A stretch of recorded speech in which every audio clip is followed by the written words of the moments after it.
Afu baby mimi ananisumbua. Nani tena anakusumbua kipenzi changu? Mkaka tu fulani vingi. Yaani nikitoka tu kidogo nikisema niende tu dukani ananikimbiza na kwambia wewe dada sijui simama anyamba maneno yake hata ajabu hata eleweki.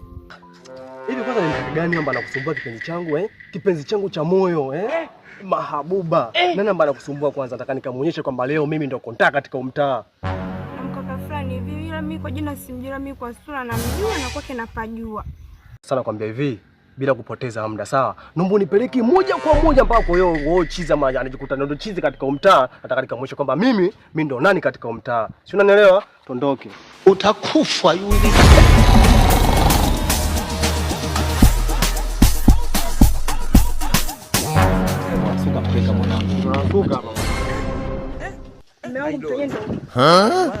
Asa mke wangu si ungeniambia tu kama Lamso.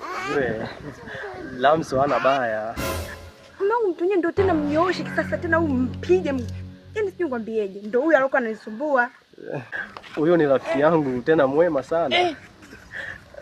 Sasa Lamso baadaye basi tunaenda. Unaenda? Umekucha. Unajitoa akili si ndio? Ulifika kitu nani? Kwa sisi ni kiko. Ungekuja kistaarabu kama mwanao nikakupatia pesa, leo wewe unachukulia poa tu. Wewe kwani unamdai shilingi ngapi? 600. 600? Alama. Sasa unahangaika mwanangu, tunasuka mkeka ubwege unamdai 600. Huyu ana hela yetu huyu. Wa baria, toa hiyo hela. Chap, unaoa mwanangu na tuchekeshi baria ujue. Upo serious. Unatoa hela utoe. Sawa, mimi nimeelewa. Hela yake mimi nitampa kesho. Kesho? Toa sasa hivi. Sikia. Unatoa hela utoi? Hela mimi natoa lakini unatoa utoi? Toa sasa. Kesho mimi nitawapa hela yangu jamani.